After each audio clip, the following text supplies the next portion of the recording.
की जय, बिहारी देव जी की जय, सेवक जी महाराज की जय, ध्रुवदास जी की जय, वृंदावन दास जी की। जो भक्त याद आवे 5 भक्तों का याद। भक्त नामावली जो रोज पाठ करता है उसके हृदय में घनीभूत भक्ति, ठोस भक्ति जिसमें कोई विकार ना प्रवेश कर पावे, क्या जाता है।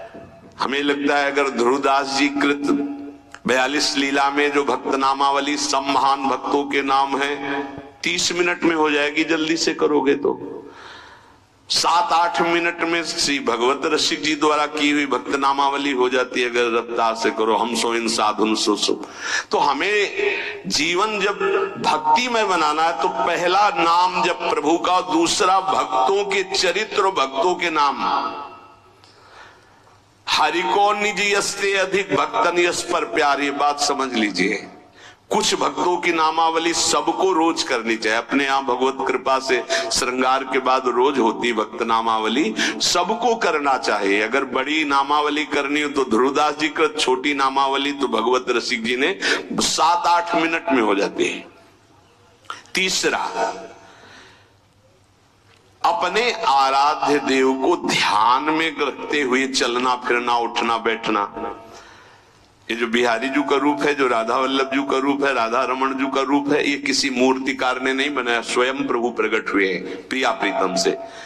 बार बार आदेश भी आचार्य चरण कहते, राधा वल्लभ लाल को हृदय ध्यान मुख नाम। तो ये छवि विराजमान कर लो अपने मानस पटल पर, राधा वल्लभ जी को बार बार देखो और फिर वो आप मानस पटल पे विराजमान करो। तीसरा, अपने इष्ट का ध्यान करने का अभ्यास।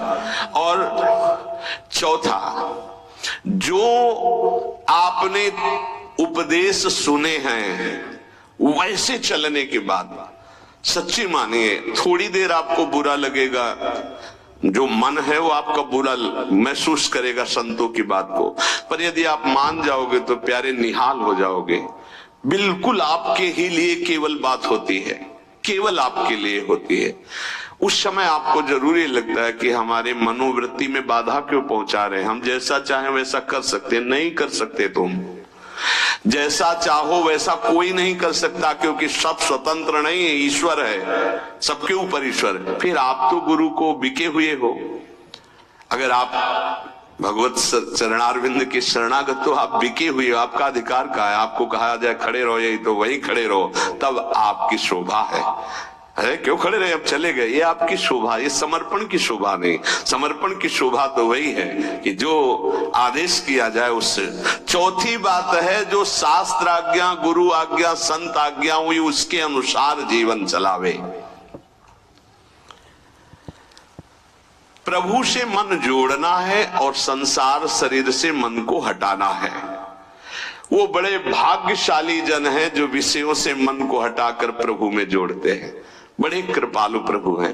देखो, ज्यादा हट करोगे कि हमें भोग चाहिए तो हरि गुरु दे देंगे, हमारी बात मानना। वो ये कहते जाएंगे कि ये जहर है इसे मत खाओ, पर ज्यादा आप कहोगे तो हरि प्रसाद कुछ दुर्लभ नहीं, वो इसलिए दे देंगे कि एक बार देखो तुम संसार के अभी थपेड़े खाओ, फिर तुम्हें पता चलेगा। जब तुम कहोगे नहीं चाहिए तो 1 सेकंड में ऊंचाई पर वो बैठा देंगे। अगर पहले ही उनकी सलाह मान लो तो तुमको थपेड़े नहीं खाना पड़ेगा, जलना नहीं पड़ेगा, निकल जाओगे। मनुष्य जन्म का महान कर्तव्य निरंतर भगवत चिंतन करते हुए भगवत प्राप्ति कर लेना है। जो भजन मार्ग में चल रहे हैं उनको ये बात ध्यान रखनी चाहिए कि जैसे संपूर्ण नदियां समुद्र में स्वयं आकर मिलती है, ऐसे रिद्धियां सिद्धियां मोक्ष जो चाहोगे वो सब अनायास मिल जाएगा आपको। ऐसा न समझो कि भजन करने वालों को केवल दुख ही मिलता है। जैसी द्वारिकापुरी वैसी सुदामापुरी। भजन करने में थोड़े दिन पाप नष्ट करने के लिए जलना पड़ता है, फिर तो महान आनंद है।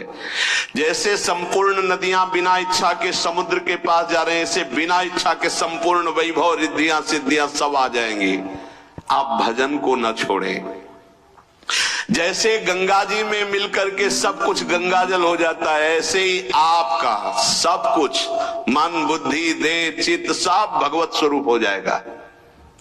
जिस समय भगवत चिंतन करते करते तदाकार वृत्ति हुई, शरीर भी परिवर्तित हो जाता है।